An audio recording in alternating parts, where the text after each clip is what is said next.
announcements. As you know, the CME activity is sponsored by the Hawaii Consortium for CME, a joint venture between the Hawaii Medical Association and the Johnny Burns School of Medicine. If you're viewing remotely, please enter the full name and credentials of everyone in attendance in the chat box so that we may keep attendance.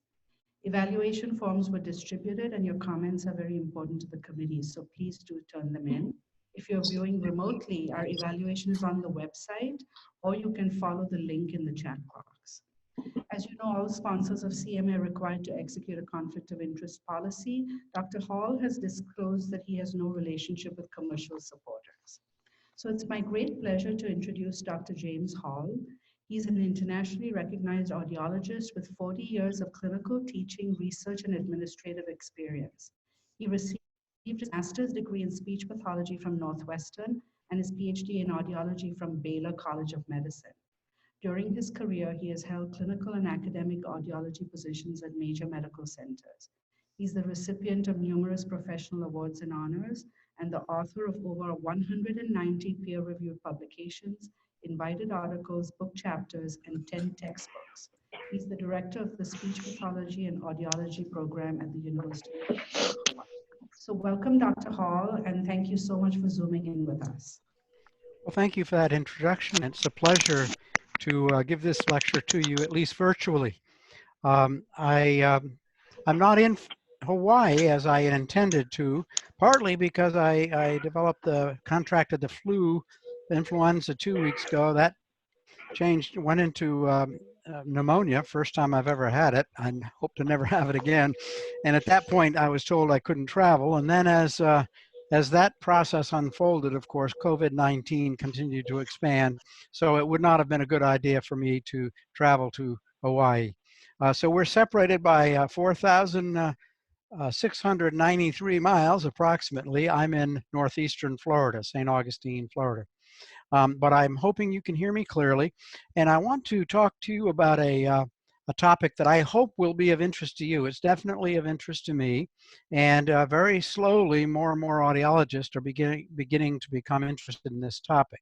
And that is promoting healthy hearing over the whole lifespan until old age. Now, there's what I think is a misconception or a misunderstanding that everybody pretty much is inevitably going to develop a hearing loss as they get older, an age-related hearing loss. The term we use is presbycusis, which is, of course, cusis means hearing and presby means elder. And over the years, people have documented the gradual decline in hearing thresholds, hearing sensitivity with age, as shown in this graph. The box shows an audiogram, a composite audiogram for people aged in the decades 49 to 59 all the way to 80 to 89. The vertical axis is hearing loss, so 0 is no hearing loss, and as we move down, there's greater hearing loss. And the test frequency, the pure tone frequencies on the horizontal axis, and 250 hertz is the lowest frequency we usually assess, and 8,000 is the highest. So you can see several trends from these graphs, which are these are based on huge epidemiological surveys, that by the time someone's in their 49 to 59 range, they do have a slight drop in their hearing in the highest frequencies, and that continues to increase as they get older and even begins to infringe on the lower frequencies. So by the time a person is 60 to 65, the majority of people, according to this model, will have hearing loss, and it's going to start affecting their ability to communicate. Now, that's for males. For females, the same process occurs, but there's some subtle differences, mostly less hearing loss and less evidence of a noise-induced component to their hearing loss. Now, as time's gone on, and ever since World War II, really, and females are less likely to be in totally quiet environments, now hearing has pretty much begun to look similar for males and females. But I'm going to argue with that these data are not accurate, that it's not age that is actually producing the hearing loss. There's nothing inherent about getting older just by itself that produces a hearing loss. It's the health problems, the comorbidities, and lifestyle changes in physiology with age that actually are producing the hearing loss. And there's some evidence that this is true, even dating back to the 1930s and 40s. As soon as devices were available to test hearing, which are called audiometers, people took them to remote areas, the Sahara Desert, islands in the Pacific, and they found populations that had never been around noise and that had eaten relatively healthy diets, or quite active in their day-to-day activities, and who really had not developed too many bad lifestyle habits, and found that the older people there typically didn't have much of a hearing loss, at least based on the audiogram. And I would maintain that if we keep someone healthy throughout their life, that we can prevent most, or at least mitigate most, age-related hearing loss. Now, I'm going to cover these topics in my lecture today, and I'm keeping a close eye on my clock here on my iPhone.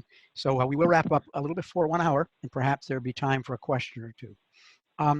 We're beginning to realize in audiology that the public health concepts and principles really apply to the prevention of hearing loss. And so I'm going to start with that topic, and then we'll work into probably the most important message I have for you, and that is that hearing loss often does not occur in isolation. In fact, in adults, particularly older adults, there are almost always comorbid conditions that actually affect the hearing loss and usually make it worse. Then we'll talk about some very simple strategies for maintaining healthy hearing by living a healthy lifestyle. I'm going to go a little light on the diagnostic hearing assessment because you are not audiologists. There may be an audiologist or two listening, but most of you are not. But audiologists have a responsibility, which they haven't totally accepted yet, to use the most sensitive and most specific procedures in evaluating auditory function in order to detect dysfunction, in order to detect problems before they show up in the audiogram. That's the time when we have an opportunity to prevent a hearing loss. And at the very end, I'm going to outline a multidisciplinary strategy which involves you and many other medical specialties to help us promote healthy hearing. Well, public health, you all know what public health is. I'm not going to define it. Whenever you read a definition, when you read examples, when you talk about the ultimate goals of any public health initiative, they all fit in very nicely with hearing. And people, as I said, people in audiology are just now beginning to understand that. We have some young leaders in audiology, some very good friends of mine who actually have masters in public health, and they've helped us to raise this awareness for the profession. So here are just a few examples of public health and audiology in children.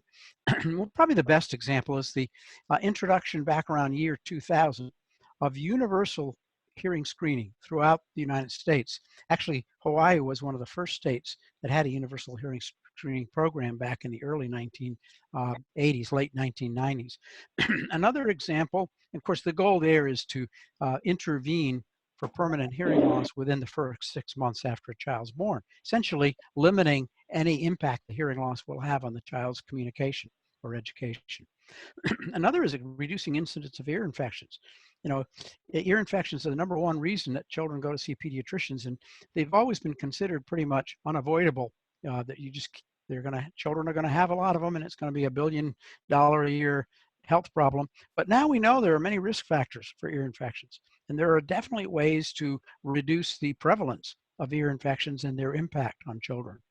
And then, of course, another good example of public health, both for children and adults, is preventing, or at least mitigating, hearing loss associated with exposure to high sound.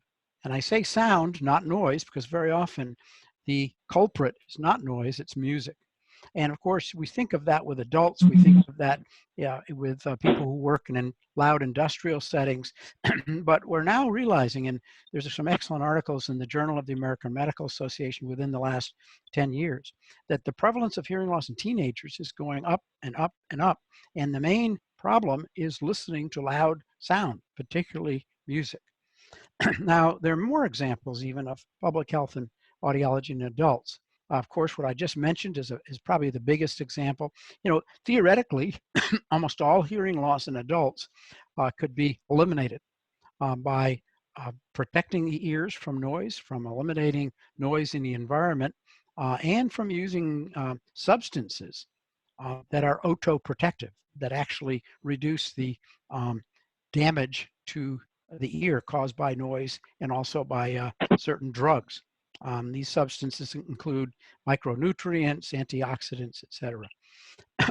And whenever you can reduce hearing loss by limiting noise, the impact of noise on hearing, you also reduce tinnitus. Tinnitus, which is a bothersome sound in a person's ear, can be very disruptive, can be debilitating, keep people awake at night, can drive people crazy. It actually has led to some people committing suicide. That's one of my specialties, tinnitus. And so anytime we talk about public health and audiology, we should consider tinnitus. Now, as I mentioned, audiologists are finally coming around to appreciating this. And this is an article in 2016 in one of our more prestigious journals, Ear and Hearing, a very competitive peer-reviewed journal, talking about public health approaches and how we should incorporate them in hearing health care. Excuse me. Another really good example of where hearing intersects with public health is the Healthy People 2020. This is, of course, the latest of the Healthy People document produced by the government and the CDC in particular. And when you look at all of the different public health issues that are addressed in this document, many of them, those that are highlighted in red, are directly related to hearing. And of course, I've put hearing in bolder font, hearing and communication disorders. That is obviously one of the initiatives, but many of these other initiatives, particularly comorbid disorders that you see here, are all related to hearing. So we can't consider hearing and hearing conservation and hearing prevention in isolation. We need to consider the person's entire health status. Now we're going to move on to these comorbid conditions.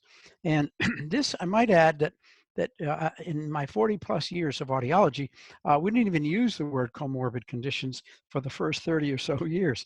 Really, it's been within the last decade that people have begun to produce evidence.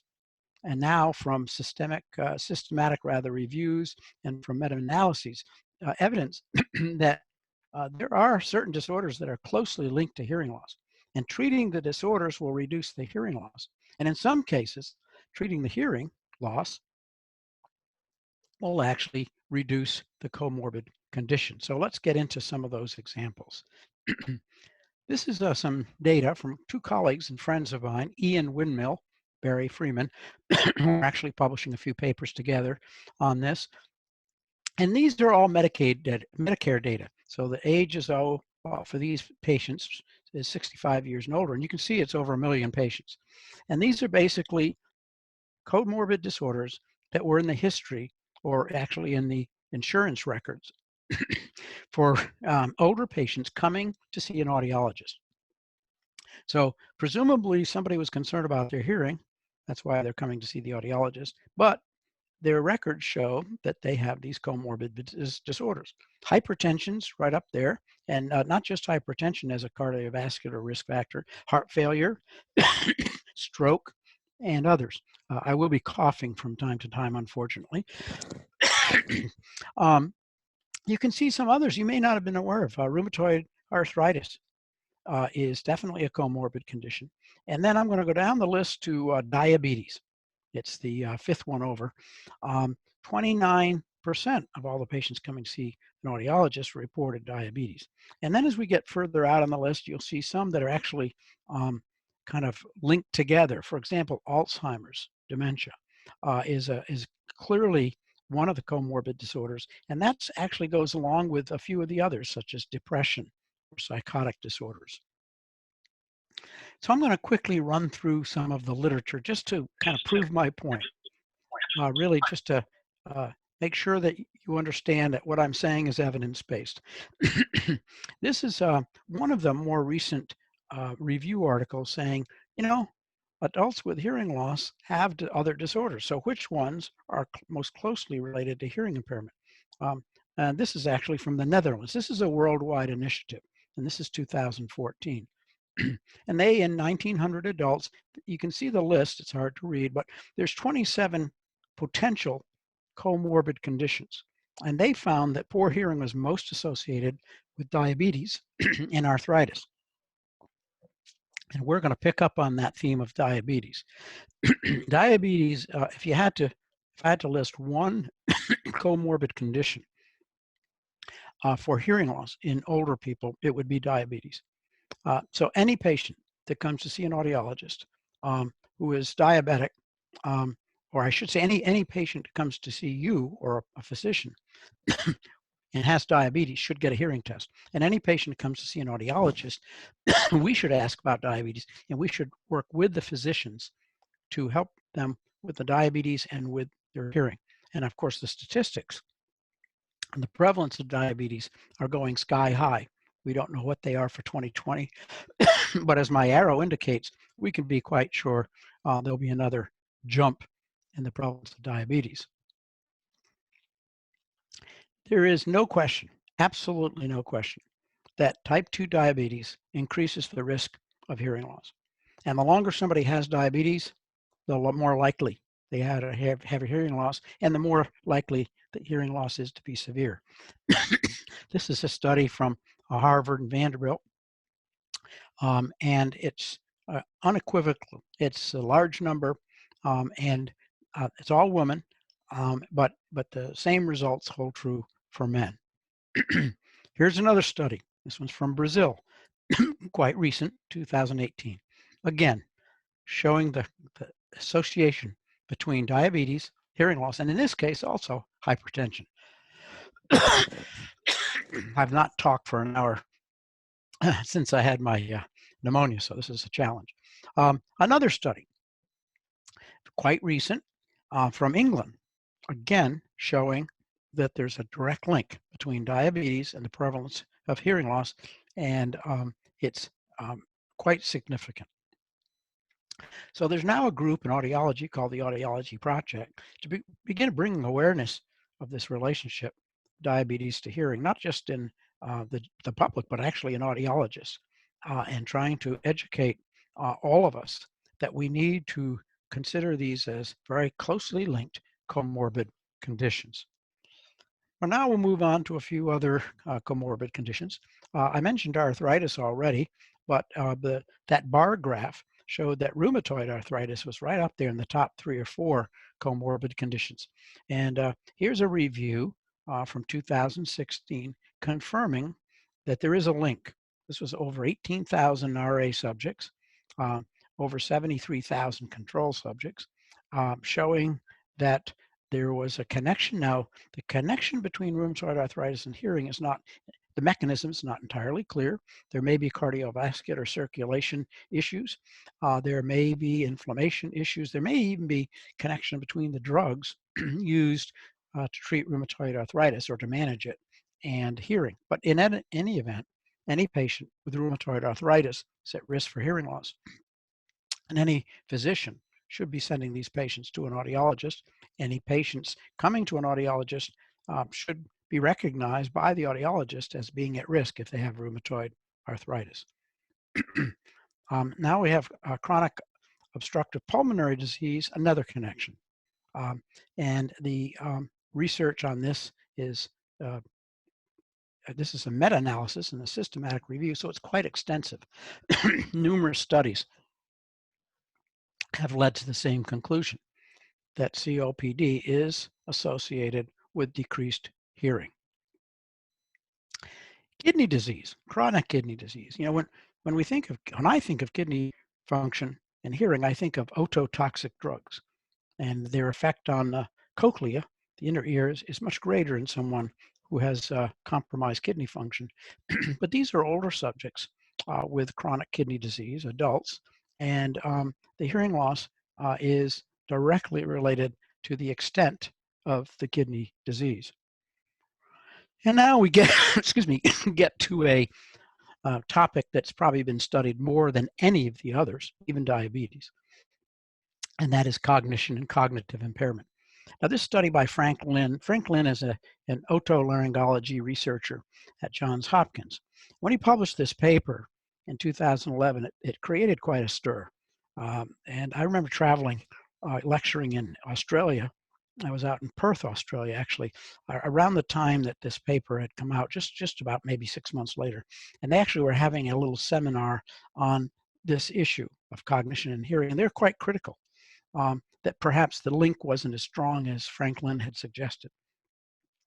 And it wasn't a real extensive study. It was based to a large extent on survey data, but he did raise this whole issue. Could hearing loss be related to cognitive decline and dementia? And could treating hearing loss play a role in minimizing cognitive decline and dementia? Well, that led to some really misunderstanding or misleading statements. And here's just one. I'd put this in here almost as a, you know, for levity and lightheartedness. But you will see advertisements for hearing aids in the newspaper saying, you better get your hearing aid now or you'll develop dementia, which is totally misleading, of course. But I'd never seen this. This is actually a new device for removing earwax from the ear canal. And the quote is that earwax, of all things, poses serious risk for hearing loss and cognitive decline. So people are kind of abusing this link, but it does exist. There's no question about it. Here's another systematic review, quite recent, 2017, showing unequivocally hearing loss is a risk factor for dementia. And the findings are summarized or collapsed from 17 different studies. And just early January of this year, I performed a PubMed search where I put the 2 words in, or keywords, hearing loss, dementia, and came up with over 550 peer-reviewed articles. So the link is unequivocal. And we know now that untreated hearing loss definitely can contribute to cognitive decline, and vice versa. Treatment of hearing loss can actually minimize cognitive impairment and sometimes actually stabilize it. Here's another study to confirm what I just said. And this is actually a fascinating brand new study, just out 2020 from Australia. and over 18 months, it's quite amazing. People who are older, people at risk for cognitive decline, were actually fitted with hearing aids. And the researchers evaluated hearing, speech perception, cognitive function, quality of life, physical activity, et cetera, medical health. And even just in 18 months, there were evidence of improved speech perception, improved quality of life, and stability, or even improvement of cognitive function. So a lot of this work actually is being done in Australia. To me, this is just amazing. 18 months. And these patients, many of them had hearing loss for quite a few years before they actually started using hearing aids. So this is one of the first real good outcome studies. Now, we've been talking about hearing loss, talking about decreases in the audiogram and the ability to hear faint sounds, but there's even a stronger link between the ability to hear speech in background noise and cognitive functioning. And many of us have been aware of this for literally 30 years. We would perform tests where people had to listen to speech in noise and respond, and we'd find that it was a very, very good early indicator of cognitive decline. I've referred hundreds of patients to psychology for cognitive assessment when nobody thought they had any problems because they performed so poorly in speech and noise, and there was really no obvious auditory explanation. So here's another meta-analysis and systematic review from 2017, unequivocally linking poor speech perception and noise, the ability to understand and perceive what people are saying in noise, with attention, memory, executive function, IQ, and of course, processing speed. Now I'm going to move on, and we'll come back to that a little bit later, but that is cognitive function. But let's move on to another very common problem that most people don't appreciate, and that is dual sensory impairment. Now, it could be any 2 senses, but here we're talking about vision and hearing. And the research on this is is incredibly strong. Most older people who have hearing loss will have some vision problem. This study here focused on those with glaucoma, but it could be any other etiology for vision loss. And there's no question that when you take two sensory impairments and put them together in one person, the deficits, the impairments, is far greater than you'd expect from either one alone. And so here's another kind of guideline for referral. If you've got an older patient has visual impairment, and where vision can't be fully corrected, maybe they have glaucoma, maybe they have macular degeneration, they should automatically be sent for a hearing evaluation. Because if they do have a hearing loss, the impact on the quality of life is going to be much more significant.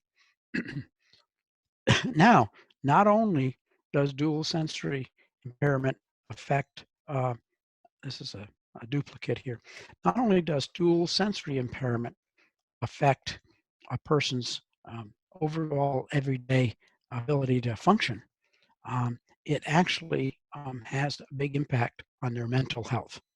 Now, this is another systematic review. For every article I'm showing you here, there are hundreds of other articles which have, with smaller numbers that have been conducted, with smaller studies. So this is a 2014 article, and it shows that when somebody has vision loss and hearing loss, an older adult, they're much more likely to have problems with depression.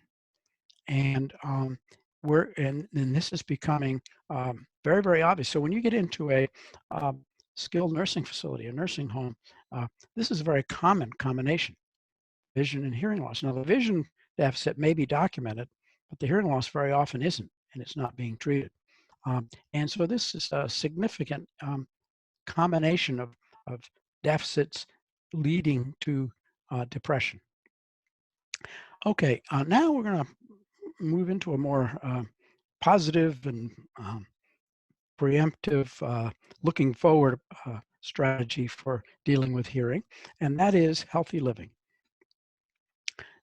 There's clear evidence now that good diet and healthy eating contribute to healthy hearing. There are some huge studies. There are a couple of databases that are being used by many people around the country. They are open source type databases, which are unequivocally linking a good diet with healthy hearing. Here's a study from Brigham and Women's Hospital, one of the Harvard teaching hospitals, showing that healthy diet means lower risk for hearing loss. Now, again, this is all women, but the same is true for men. And this is a study by the person I mentioned earlier who has a master's in public health, Chris Pankovich, a very bright young audiologist, a doctor of audiology and a PhD. And he is tapping into this National Health and Nutrition Examination Survey data from 1999 to 2002. So the data are kind of old, but the results are very new, showing that a healthy diet, even according to the Healthy Eating Index, is directly related to less hearing loss and less tinnitus. Now, there are those, particularly people who advocate a plant diet, who would argue that the Healthy Eating Index is kind of heavily geared toward dairy products and meat and doesn't necessarily reflect healthy eating. But even using that measure, there's a direct link. So audiologists should be asking patients about their diet and maybe even have them fill out the healthy eating index. And physicians should, when they get information about a patient's diet, send patients who have unhealthy diets to audiologists, recognizing they're more likely to have hearing loss. Here's another study. This is from Korea, South Korea, showing the relationship between diet and tinnitus. Again, bothersome sounds that are really debilitating for a person. Now, usually any data linking diet to tinnitus will also involve diet and hearing loss, but they focus mostly on tinnitus. And tinnitus itself, aside from hearing loss, is a major, major health problem.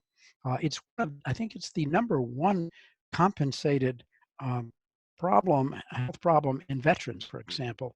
Of all the things that veterans maybe receive compensation for, tinnitus is ranked #1. Another study from England, quite recent, 2019. I know several people in this group. They're excellent researchers, showing a statistically close relationship between diet, tinnitus, and hearing problems. So we audiologists are obligated to talk to patients about their eating habits. And the younger patients who start changing their lifestyle and eating habits may very well also preserve their hearing over lifespan, particularly if they can also avoid some of these comorbid disorders that we've been talking about, such as diabetes. Here's another study. Hearing loss joins a long list of smoking harms. So now we're moving from diet lifestyle issues to another lifestyle issue, and that is smoking. If I had one question to ask someone who came into me with tinnitus or came into me with a hearing loss, particularly a male, about their lifestyle, I would ask, are you a smoker? If the link between smoking and hearing loss and tinnitus is so strong that if we did nothing but encourage cessation of smoking, we'd be doing the patient a huge, huge favor. Here's another study. It's from Germany. Smoking is a risk factor for tinnitus, according to this systematic review and meta-analysis. So we should all be aware of this in counseling patients. And we audiologists should be working closely with physicians to make sure that we do everything we can to get the person to stop smoking. Obviously, we're not worried just about their hearing. Smoking there's no redeeming feature of smoking. But certainly most people don't think of hearing as being one of the consequences. And that might be that with some patients who are beginning to experience hearing difficulties, that might be the motivation they need to stop smoking. If they realize that they might be able to prevent a serious hearing loss because by stopping this bad habit. Another study.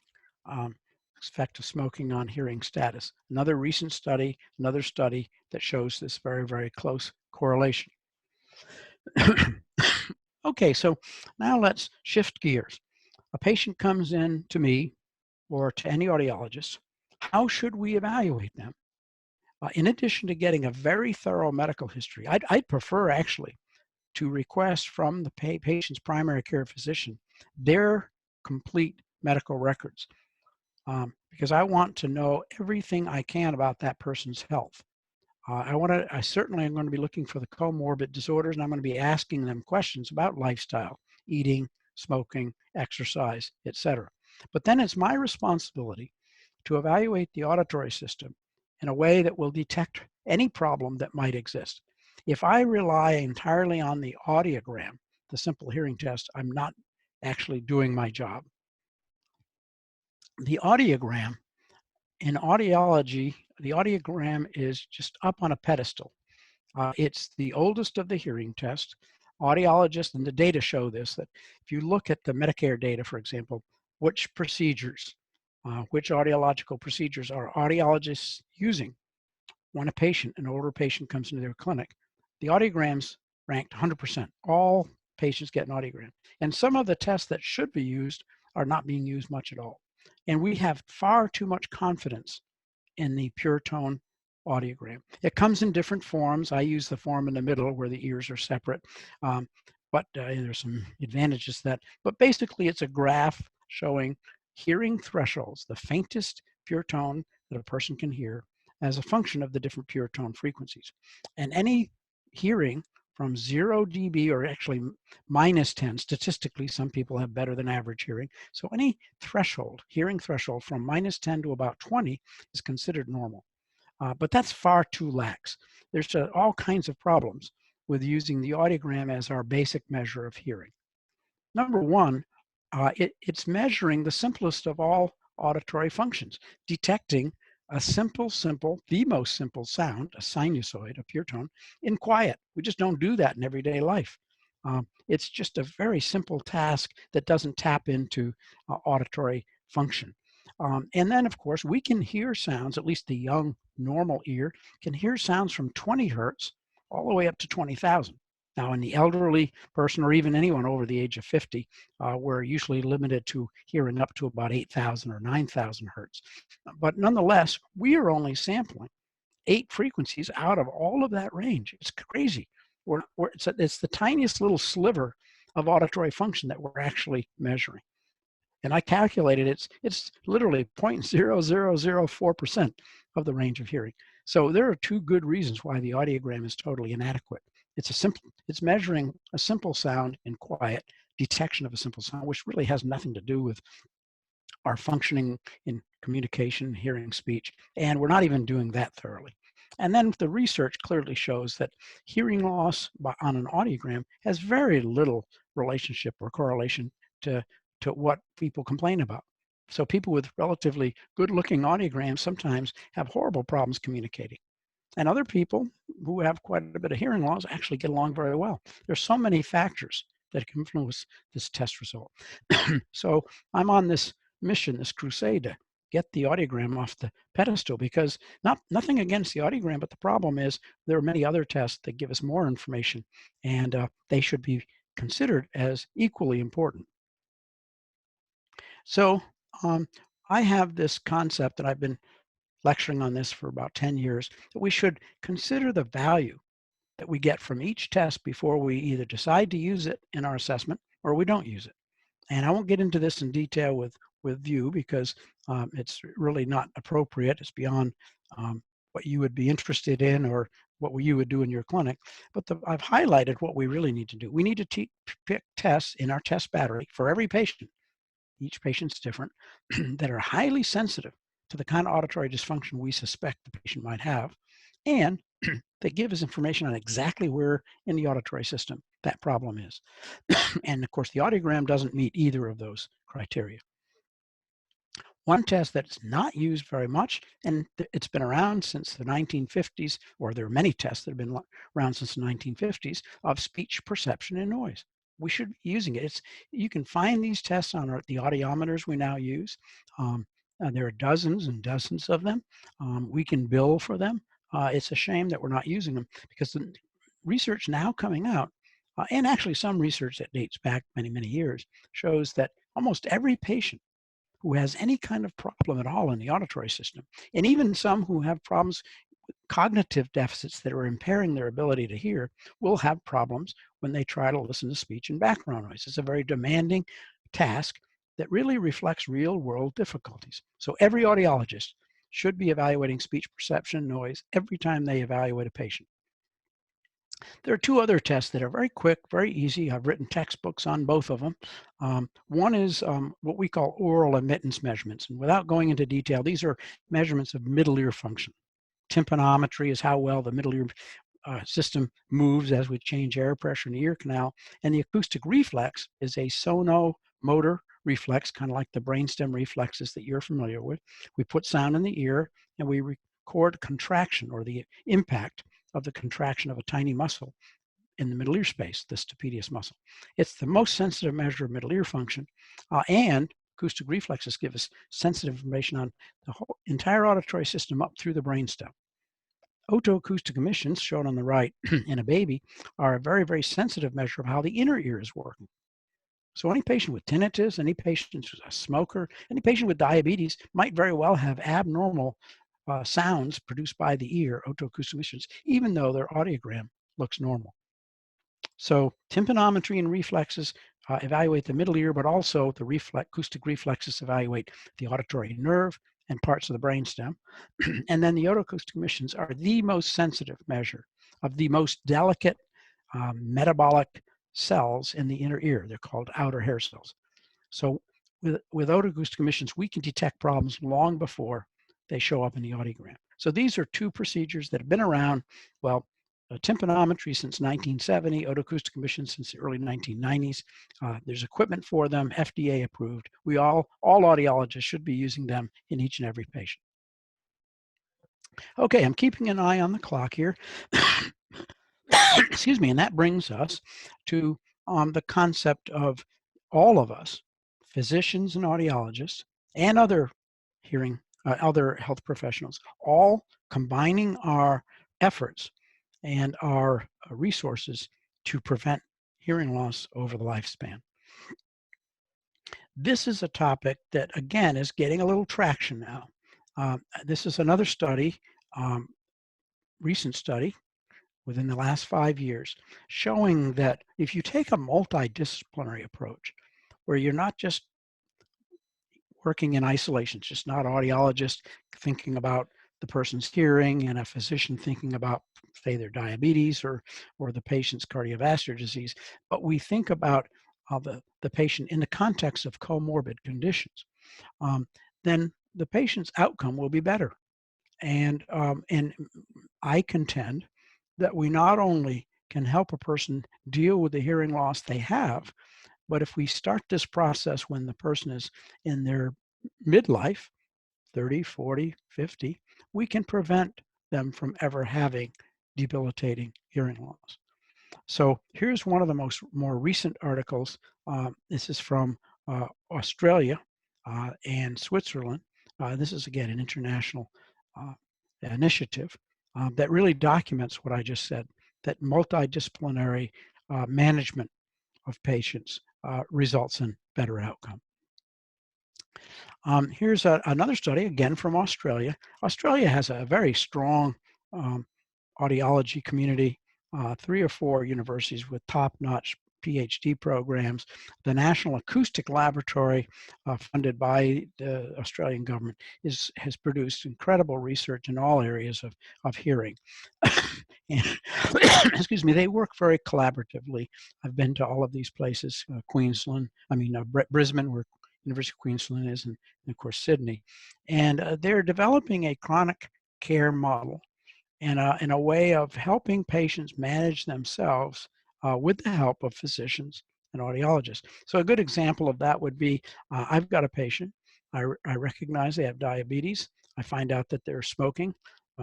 Then by definition, almost their diet is not as good as it should be. So I work on the audiological part of it, but I contact the primary care physician and anybody or any physician who was taking care of that patient, say, can we all get together and focus on the same goal, that is managing this patient as effectively as possible. Now, I'm interested in preserving their hearing, but of course that won't be done unless their diabetes is being monitored and managed, and unless they are changing their lifestyle, perhaps, and let's use smoking as an example. We all work on getting them to stop smoking because it's going to help all of the issues that we're dealing with. So this is a model that is just now beginning to filter into audiology, and the data are very, very supportive of this multidisciplinary approach. Here's some general guidelines that I would recommend, and some of these I've actually written about, published in this little article to the right, came out last year, Practicing Preventive Audiology and Promoting Healthy Hearing, kind of the theme of this lecture today. First of all, we as audiologists, we need to get a patient history that's not just focused on hearing and vestibular disturbances or disorders, but on all systemic diseases that might influence hearing. Now, 20 years ago, even 15 years ago, it would be very hard to have done that. We might have some suspicions that some of these systemic diseases and disorders could impact hearing, but we didn't have any evidence. But now we do. And I've kind of just highlighted some of the studies. There's no question about the link between diabetes and hearing, between cognition and hearing, and between many other of these conditions. Then we as audiologists must select audiological tests that'll actually pick up on auditory dysfunction in these patients before it shows up in the audiogram. Because otherwise, we're never going to prevent hearing loss. We're always going to be chasing the hearing loss and trying to manage the hearing loss rather than prevent the hearing loss by managing the risk factors. These tests, these so-called modern tests, are not actually that modern. They're just not used. And it's a shame. We have CPT codes for them. They have so many advantages because most of them are objective. So they're not influenced by cognitive decline. They're not influenced by motivation. They're not influenced by a person's language and whether they understand the test. They're physiologic measurements. We're going to get the same results from anyone, no matter what their health status or their ability to perform the test. And then we audiologists need to take much more time in counseling patients, not just about their hearing loss, but about their lifestyle, their diet. And we need to be constantly referring our patients to the appropriate healthcare professionals that can manage these underlying comorbid conditions. Now, we also need to counsel patients about preventing hearing loss and related disorders like tinnitus. And if I use otoacoustic emissions, which I've done now since they were available in 1990 with every patient, I will know whether the cochlea, the inner ear, is being impacted by the noise a person's around, or by smoking, or by their diet. I'll have clear objective evidence of damage to the inner ear or dysfunction well before that shows up in an audiogram. And I've been using this for years. Patients will tell me, well, Dr. Hall, what do you mean I've got a problem with my ears? I just came from my family doctor and they said I hear fine.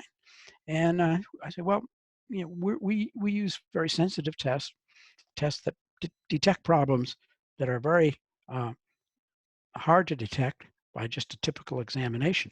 And you definitely have problems with your ears. And I show them an example from the test results. Say, but the good news is you don't yet have a hearing loss. So we have an opportunity here, and you have an opportunity to prevent hearing loss from developing. And another thing we don't do often enough, we don't monitor outcome closely. By monitoring outcome, we can find out whether or not our management strategy was effective. And hopefully it will be, but if it's not, we make adjustments. Perhaps we overlooked a comorbid condition, or perhaps we monitor outcome and the patient's continuing to develop further auditory dysfunction, and it may very well be the patient's not complying with our recommendations, and we need to ratchet up our counseling, and we need to get a little more firm in our recommendations. So I'm recommending, and this is, you are a perfect group to make this recommendation to, a combined audiological and medical management approach for hearing, where we take all physicians who might be evaluating the patients that we're seeing, whether they're family physicians or internists, gerontologists, pediatricians, otolaryngologists, ophthalmologists, don't forget the dual sensory deficits, neurologists. Many of the patients we see will need neurologists and psychiatrists. There'll be either cognitive deficits or, in some cases, clear central nervous system pathology influencing their hearing. Endocrinologists must play an important role, and medical geneticists. This is a team approach. Audiologists alone obviously can't control or adequately manage a patient medically, but we also really can't manage the patient audiologically without the help of our medical colleagues. And then there are some non-medical healthcare professionals that we also need to rely on. For example, the psychologists and neuropsychologists are invaluable in assessing cognitive function and making proper recommendations for patients with cognitive impairment. And also, I've had positive experience where we manage a patient very effectively from an audiology point of view. We treat their hearing loss, so to speak. 95% of all hearing loss in older adults cannot be treated medically or surgically. So otolaryngologists are a part of the team, but they rarely can actually provide management that's effective with older adults. The most common etiologies for hearing loss are either, it's all sensory hearing loss, it's affecting the cochlea, and it's not a disease or pathology. It's either noise induced or it's a cochlear inner ear hearing loss due to the kind of things that we've been talking about today, which can't be corrected surgically.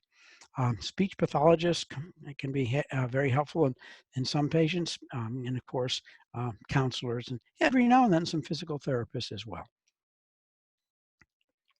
Okay, so I'm concluding, and we've got about 10 minutes left. Perhaps we'll have some questions. That we need a multidisciplinary approach to identify and diagnose and manage hearing loss. Can't be just audiologist. It must be everyone, every healthcare professional that interacts with that patient. And then we need referrals back and forth, referrals from primary care and other physicians of any patient with a comorbid condition, any patient who is at risk for hearing loss. Uh, almost, almost by definition, aging alone, not the age, but the fact that the person's getting older, is a risk factor for hearing loss. Every adult over the age of 60 should have a hearing assessment, whether they think they have a hearing loss or not. Most patients under refer. Most patients do not self-report um, accurately. Most patients will think they have better hearing than they have. And part of that is because hearing loss doesn't just happen overnight in most cases. In most patients, it's insidious, it's incremental, it develops so slowly that they don't realize what they're missing. And so a referral to an audiologist is very simple. We don't do anything invasive. It's not very expensive. It's covered by health insurance. The assessment part of it is. So it should be a routine, reflexive decision on the part of physicians. And audiologists need to also work the patient back to the physician, those with comorbid conditions, educating the physician that this comorbid condition, let's say diabetes, is probably a factor based on research in their hearing loss. And let's work together to improve their hearing status, prevent a hearing loss, and of course, properly manage the underlying comorbid condition, in this case, diabetes. And audiologists need to use a proper test battery, and that's a topic that I'll save my lecture for the audiologist, but we're not doing it. We need to do it. We're starting to publish papers and speak on this quite often. It is medically necessary, and it should be done. And then finally, I'm going to come back to where we started. Age-related hearing loss is not inevitable. It's not a given. It's not something we have to resign ourselves to. It's very possible for someone who is 30 or 40 years old, by taking proper steps, living healthily, eating healthy, avoiding all the risk factors for certain diseases, and if they do develop the disease, to treat that as effectively as possible, that most older patients could have much better hearing. And that doesn't just affect their hearing, it affects their quality of life. It means that an older person who's 65 or 70, who's been properly managed audiologically and medically, may not need assisted living. They may not need to be in a skilled nursing facility. They may be able to continue working because they can communicate effectively. They're going to find their general health, their overall health, and certainly their mental health is far better because they have maintained their hearing. They're part of the community still, and they're able to do everything that they always were able to do. So I'm going to stop at this point. It's getting a little dark here on the East Coast, and I really appreciate this opportunity. I wish I were there personally, face to face, physically, but I will be there next year, or probably in December. So hopefully we'll meet at some point. I don't know if we can take any questions, but I'm certainly open to that idea.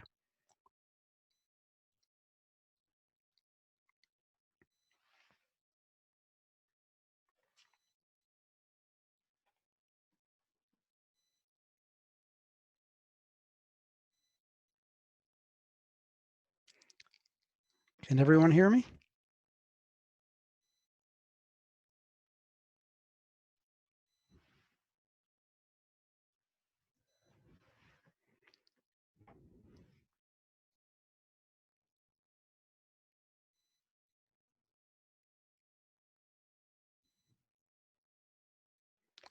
I'm unable to hear anyone. I see some things changing on the screen, so that's encouraging. Dr. Hall, can you hear me? Yes, I can. Oh, that's good. I always have this fear that I'm talking to myself for half an hour and nobody can hear me because the system has failed. But Dr. Hall, this is Dr. Masaki, and I'm telling everyone on Zoom, if you could please type your questions into the chat box. Wonderful. Can you see? I don't see the chat box, but I assume you can. The question is, Lots of patients get their hearing tests and hearing aids at Costco.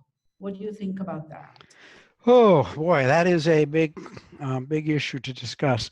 Audiologists are understandably quite concerned about the big box um, opportunity for patients where they don't really go to an audiologist in a typical clinical setting. Costco, there's a Costco here nearby, and they've hired a very good audiologist. The problem is their very productivity is really top priority, selling hearing aids. So they don't usually have the time to perform the kind of diagnostic assessment, which actually doesn't take much more time, but they don't do it. They often have protocols which preclude a full diagnostic assessment. So if you have a patient who has gone to Costco for a hearing aid, I think the way to deal with that would be to say, that's fine, glad you did that, but I'm going to send you to a private audiologist to perform some additional assessment to determine whether or not there's more we can be doing for your hearing. Now, we also are dealing with over-the-counter hearing aids, where people can literally order them online. And again, we have the same problem. Someone has a hearing loss, and for years they might buy hearing aids over the counter and never really get the full diagnostic assessment that they need. That said, if I had a choice between a patient wearing a hearing aid, no matter where they get it, or never getting a hearing aid, they're still better off as long as the hearing aid is fit properly. But I think that going to Costco, having a patient go to Costco would be comparable to having a patient go to kind of an emergency clinic, you know, one of the centers that they could go to anywhere. And that's not equivalent to going to an internist, to a family doctor. And of course, so it would be very appropriate to say, well, that was good for the initial problem you had, the acute problem, that's been taken care of, but now you need to go to your family doctor for a complete physical examination, complete medical examination, because there are many problems that the people that you initially saw weren't even concerned about, but you may have them and they may be serious. Thank you, Dr. Hall. Yes. Another question that comes to mind is many primary care physicians and geriatricians want to do some hearing screening. So could you give your opinion about either doing pure tone audiometry or using a questionnaire like the HHIE? Sure. There are so many opportunities for primary care physicians of any specialty to learn more about a patient's hearing in the office. One would be a questionnaire like the HHIE, which, for those who aren't familiar with it, very simple paper pencil inventory that will help you and help the patient determine how their hearing impairment is impacting their day-to-day life. Many patients aren't aware of, maybe their family members have some indication, but many patients aren't aware of how serious the hearing loss really is affecting their life. So a paper pencil inventory is a good starting point for counseling the patient. Now, there's no reason, there are automated audiometers now available, which are very accurate.